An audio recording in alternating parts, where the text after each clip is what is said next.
Hello and welcome to 18 WJTS. Well, you want to try some canning or food preservation at home. There are some safety tips that you should be listening to, and we'll listen to those as Jan Dougan joins us in the studio of WJTS.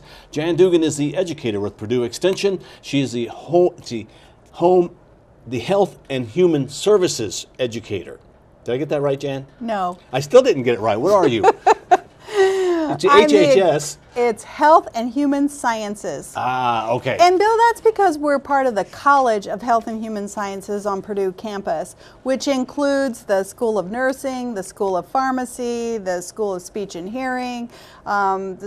There's lots of the School of Foods and Nutrition. There's lots of schools within the College of Health and Human Sciences. Well, and that's why it's always good to have you in, because you talk about such a broad range of things from whole grains and how to eat them and how to prepare them to food preservation. Right, and that's what we want to talk about today. We want to remind people about home food preservation because we have a lot of people that are going back to some basics and wanting to do canning and freezing and drying at home, and we want everyone to do that safely. Okay, what are the different ways to preserve food? Freezing, canning, and drying. And drying. Okay, those are the three. Those are the three. What do we need to do to be safe in each of those areas? So I don't get as many calls in the office about drying. I think there are a few people that are doing drying. You can do drying in a dehydrator or you can do drying in a oven. Freezing, you know, most people know you need a freezer to do freezing. You need to understand the term blanching, which is a way that we stop enzymatic growth by putting the vegetables in boiling water for a short period of time and then cooling them before freezing. And then canning. There's basically two methods of canning. There's a boiling water bath canner that we use, and then we can in a pressure canner. And it really depends upon the acidity level of the food, which technique you use. So if you have a high acid food that you're processing, you use a boiling water bath canner. If you have a low acid food, you need to use a pressure canner. Now, times have changed a little bit, and you shouldn't be using your grandmother's recipe because food has changed, or the acidity of certain foods have changed. That is true. So, you know, one really good example that I like to tell people about is just tomatoes. Because I know my husband used to complain growing up as a kid that the tomatoes that he ate, he would get some sores in his mouth, and that was from the acid in the tomatoes because they were a high acid level. And now tomatoes today aren't quite as high of acid, and so even though we process tomatoes in a boiling water bath canner, all the new recommendations say that we need to add an acid to the tomatoes. So that could be lemon juice. You could just simply add lemon juice, and it depends upon if you're doing pints or quarts, how much lemon juice you would have to add. But what we want to share with people today is that maybe grandma's recipes aren't the safest recipes to use today. You might be able to find a recipe that's very similar at the National Center for Home Food Preservation. So one of the things that they have available is this cookbook, So Easy to Preserve. It's available in hardback as a book, and you can purchase it directly from the University of Georgia, or you can go online, and if you would do a search on the internet for National Center for Home Food Preservation, this website will come up. The cookbook is online in its entirety. So in addition to the cookbook, there are directions for any kind of home food preservation you want to do, that we have science-backed research on the safety of those recipes. So if grandma's dill pickles are one of your favorites, you might want to go to the National Center for Home Food Preservation and look to see if you can find a recipe that sounds similar to you, but if you look closely at the directions for processing, they might be a little bit different than what grandma used to do. If you preserve and you forget when you preserve, that's one reason to put a date. Take a magic marker and write a date on the top of that can or that plastic bag. How do you know if it's bad? How can you tell if something went bad? So number one, we always recommend that people do not preserve more food than what they can eat in the year. So you only preserve what your family can eat this next year. And then you need to look for signs of spoilage. So there are a number of different kinds of signs of spoilage. Obviously, if you see mold, that would be a sign of spoilage. If the seal breaks, that would be a sign of spoilage.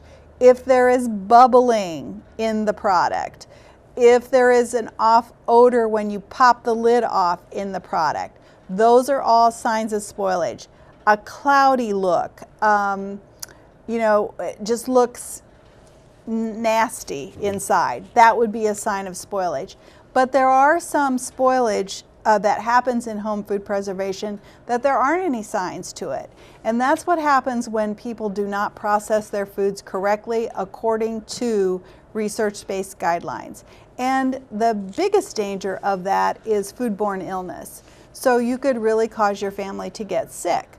So I don't want to scare anybody that's watching, but I really want to caution people about it. Home food preservation is a fun thing to do. It's enjoyable for people. It gives people a sense of satisfaction of feeding their family something that they feel is healthy and good for them. But you really need to follow research-based guidelines to have a good product. And you know what? If you want to process something and you can't find directions for that on the Center for Home Food Preservation or on the USDA website, then it cannot be done safely at home.